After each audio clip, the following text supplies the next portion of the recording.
जय श्री राम दोस्तों। आज की इस खास वीडियो में मैं आपको बताने जा रहा हूं कि माघ पूर्णिमा 2025 में कब है।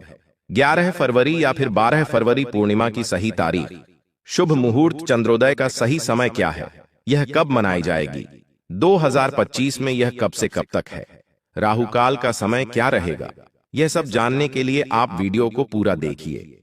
मैं इस वीडियो में आपको इसकी पूरी जानकारी देने वाला हूं, साथ ही इसकी पूजा विधि, इस दिन आपको क्या करना है क्या नहीं करना चाहिए, यह सब मैं आपको इस वीडियो में बताने जा रहा हूं।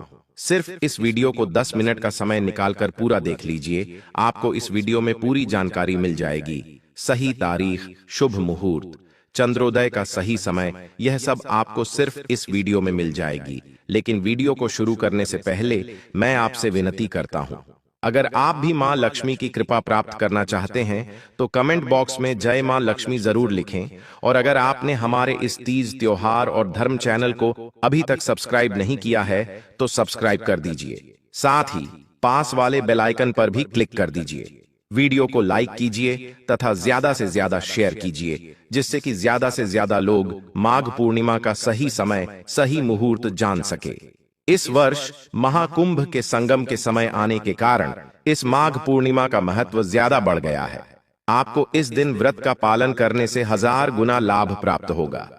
पूर्णिमा को लेकर बहुत ही असमंजस की स्थिति बनी रहती है कि हमें पूर्णिमा का व्रत कब करना है, किस दिन इसके नियम का पालन करना है। तो पूर्णिमा एक ऐसी तिथि है जिसका इंतजार हम आज से ही नहीं बल्कि वर्षों से करते हुए आए हैं। प्राचीन लोग पूरी श्रद्धा से वह नियमों का पालन करते हुए इस दिन का व्रत करते थे, क्योंकि पूर्णिमा तिथि पर मां लक्ष्मी की आराधना करने से मां लक्ष्मी बहुत ही जल्दी हम पर प्रसन्न हो जाती है।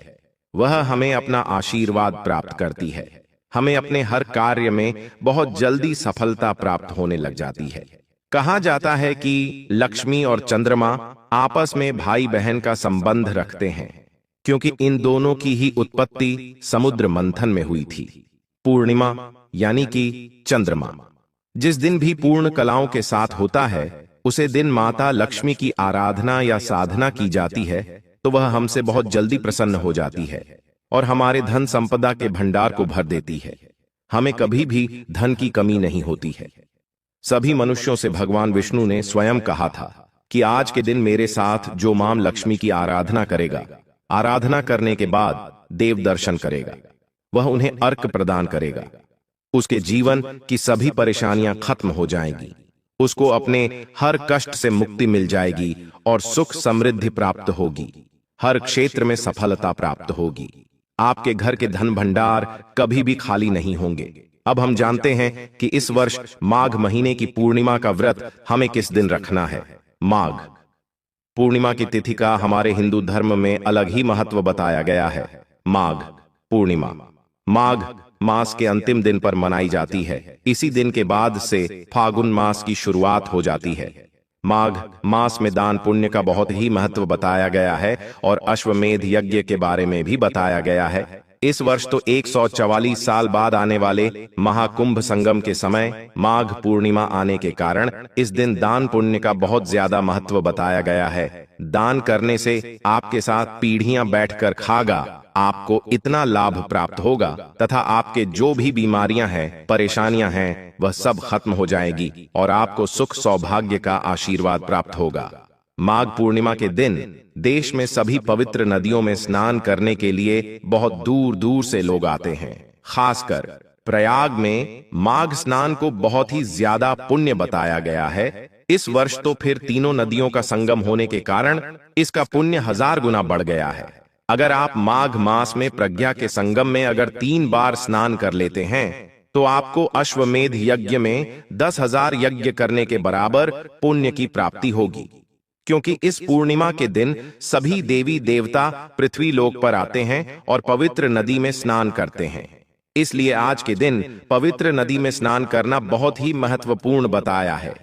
अगर ऐसा करना संभव नहीं है तो आप अपने नहाने के जाल में थोड़ा सा गंगा जल मिलकर मां गंगा का ध्यान करके स्नान कर सकते हैं और स्नान करने के बाद सूर्य को जल चढ़ाते समय उसे जल में भी थोड़ा सा गंगा जल मिलाकर अर्घ्य दीजिए। और उसके बाद आपको अपनी क्षमता के अनुसार इस दिन कुछ न कुछ दान अवश्य देना चाहिए। ऐसा नहीं है कि आप बहुत ज्यादा दान दीजिए, अपनी क्षमता के अनुसार आप कुछ भी दान दे सकते हैं। जो भी दान आप वह पूरी श्रद्धा से, वह मन से दीजिए। अब मैं आपको बताता हूं कि पूर्णिमा तिथि कब से प्रारंभ होगी, वह कब समाप्त होगी। पूर्णिमा तिथि 11 फरवरी को शाम 6:55 पर प्रारंभ होगी। वह 7 फरवरी को शाम 7:22 पर समाप्त होगी। तो इसके अनुसार आपको व्रत 12 फरवरी को रखना है। और जो चंद्रोदय का सही समय है वह शाम 5:09 पर है। तो आपको सही समय पर पूजा करके आप अपना व्रत 7:22 के पहले खोल सकते हैं। पूर्णिमा के दिन भगवान विष्णु और मां लक्ष्मी की पूजा के साथ साथ आप भगवान शिव व उनके पूरे परिवार की पूजा कीजिए तथा चंद्र देवता की भी इस दिन पूजा करनी चाहिए। और माघ पूर्णिमा के दिन आप अपने पितरों के निमित्त भी जल अर्पित कीजिए। इस दिन तिल का बहुत अधिक महत्व माना गया है। अगर हो सके तो आप इस दिन तिल से हवन कीजिए और अपने सामर्थ्य के अनुसार कुछ ना कुछ दान जरूर करें।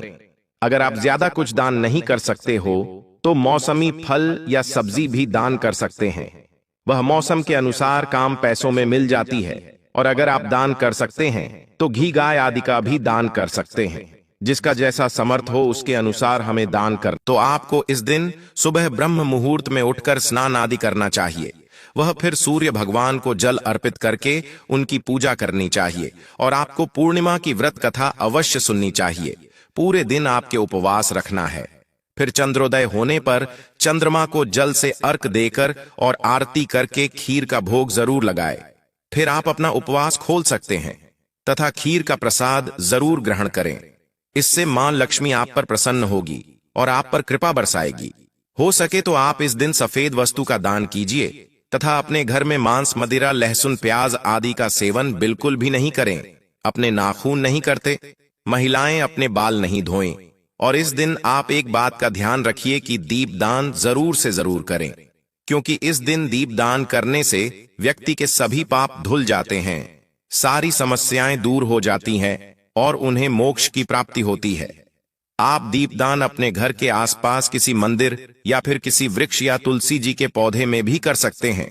और जो आपने खीर का भोग लगाया है उसमें तुलसी दल जरूर डालिए, क्योंकि भगवान विष्णु का भोग तुलसी दल के बिना अधूरा माना जाता है। हमें पूर्णिमा के दिन तुलसी के पत्ते नहीं तोड़ने चाहिए। इसलिए आप या तो उसमें गिरे हुए पत्ते ले सकते हैं या फिर एक दिन पहले तोड़कर आप रख लीजिए। और अगर आपके घर में किसी की कुंडली में चंद्र दोष है या फिर मन शांत नहीं रहता है, बहुत ही ज्यादा परेशान रहते हैं, मानसिक तनाव बना रहता है, तो उसे व्यक्ति को चंद्र देवता की पूजा जरूर करनी चाहिए। तो आप सबसे पहले 12 फरवरी को बड़ा मुहूर्त में जागकर स्नान आदि क्रिया से निवृत्त होकर अपने घर के मुख्य दरवाजे पर जाकर एक लोटे में जल भर के उसमें एक चुटकी हल्दी डालकर अपने घर के मुख्य दरवाजे पर जल से थोड़ा थोड़ा छिड़काव कर दीजिए। अब उसे जल्दी से पूरे घर में छिड़काव कर दीजिए। ऐसे दिन चावल में थोड़ी हल्दी मिलाकर, यानी कि पीले चावल, आप पक्षियों को जरूर दान कीजिए। इससे आपको पुण्य की प्राप्ति होगी। गौ माता को भी आपको पिला पकवान खिलाना है। पीले पकवान में आप बेसन की रोटी या फिर बेसन का हलवा, बेसन के लड्डू, कुछ भी बनाकर आप खिला सकते हैं। इससे आपका बड़े से बड़ा दुख दूर हो जाएगा। आपकी सारी परेशानियां जड़ से खत्म हो जाएंगी। इस दिन भगवान सत्यनारायण की कथा अपने घर पर करना व सुनना दोनों ही बहुत ज्यादा फायदेमंद होता है। सत्यनारायण भगवान की कथा अगर आप अपने घर पर नहीं कर सकते हैं, तुम भगवान विष्णु और माता लक्ष्मी की सच्चे मन से पूजा करने के बाद आप अपने मोबाइल में भी कथा को सुन सकते हैं। इस पर आपको सत्यनारायण की कथा अवश्य सुननी चाहिए। घर में भी कुछ भी सुबह मांगलिक कार्यक्रम अगर हो तो हमें पहले सत्यनारायण भगवान की कथा जरूर करवानी चाहिए। उससे आपका काम आसानी से सफलतापूर्वक पूरा हो जाएगा। आगे मैं आपको इस वीडियो में माघ पूर्णिमा से जुड़े कर बहुत सारे उपाय बताने जा रहा हूं। उससे पहले मेरा आप सबसे निवेदन है कि आप हमारे इस तीज त्योहार और धर्म चैनल को सब्सक्राइब कर दीजिए, वीडियो को लाइक कर दीजिए, साथ ही पास वाले बेल आइकन पर भी क्लिक कर दीजिए और वीडियो को ज्यादा से ज्यादा शेयर कीजिए। आप माघ पूर्णिमा के दिन एक बात का खास तौर पर ध्यान रखिए कि आप जब स्नान करें तो अपने नहाने के पानी में तिल जरूर डालिए। पूरे परिवार के नहाने के पानी में आपको इस दिन तिल जरूर डालना है। तिल डालकर स्नान करने से आपके सभी रोग दूर हो जाएंगे, कष्टों से मुक्ति मिलेगी, सारी परेशानियां खत्म हो जाएंगी, घर में चारों तरफ खुशहाली ही खुशहाली होगी। इसे देना। भगवान विष्णु और माता लक्ष्मी की पूजा साथ में जरूर करें। हमारे प्राचीन धर्म शास्त्रों में 2 तिथियां बताई गई हैं जिस दिन भगवान विष्णु और माता लक्ष्मी के साथ में पूजा करना आप कभी भी ना भूलें तथा दान पुण्य कार्य ज्यादा से ज्यादा करें। वह दोनों तिथि हैं अमावस्या व पूर्णिमा। इसलिए इस दिन माता लक्ष्मी और भगवान विष्णु की साथ में पूजा करने से हमारे जीवन की सारी परेशानियां दूर हो जाती हैं और हमें मां लक्ष्मी का आशीर्वाद प्राप्त होता है। माघ पूर्णिमा के दिन इस वर्ष गुरु पुष्य योग भी बन रहा है। ऐसा संयोग बहुत कम देखने को मिलता है, इसलिए इस दिन जैसे व्यक्ति का विवाह नहीं हो रहा है, किसी कारण विवाह में बाधा आ रही है, धन प्राप्त करना चाहता है, तो उन लोगों को यह उपाय जरूर कर लेना चाहिए जो मैं आपको आगे वीडियो में बताने जा रहा हूं। आपको मैं ज्यादा कठिन नहीं बताऊंगा। आपको इस दिन कनक धारा स्तोत्र का पाठ जरूर करना चाहिए। इससे आपका जो विवाह नहीं हो रहा है, विवाह में आ रही बाधा दूर हो जाएगी और जल्दी ही आपका विवाह हो जाएगा। अगर आप कुछ नया कार्य करना चाहते हैं तो आप उस कार्य की शुरुआत इस दिन कर सकते हैं। यह बहुत ही शुभ मुहूर्त माना गया है। आप नई प्रॉपर्टी खरीद सकते हैं, नया व्यापार प्रारंभ कर सकते हैं। इस माघ पूर्णिमा पर बहुत ही शुभ योग है, इसलिए आप कोई भी नया कार्य करने के लिए सोचिए मत। इस दिन आप शुरू कर सकते हैं। तो दोस्तों, यह थी आज की हमारी वीडियो में दी गई महत्वपूर्ण जानकारी। मुझे पूरी उम्मीद है कि आप मेरी जानकारी से संतुष्ट हुए होंगे। एक बार फिर से आपसे विनती है कि आप अगर हमारे इस चैनल पर नए हैं तो आप चैनल को सब्सक्राइब कर दीजिए, साथ ही पास वाले बेल आइकन पर भी क्लिक कर दीजिए, जिससे कि आपको हमारी महत्वपूर्ण जानकारी से भरी हुई वीडियो का नोटिफिकेशन मिलता रहे और आपको फ्री में नई नई जानकारियां प्राप्त होती रहे। वीडियो को लाइक कर दीजिए। धन्यवाद। जय मां लक्ष्मी।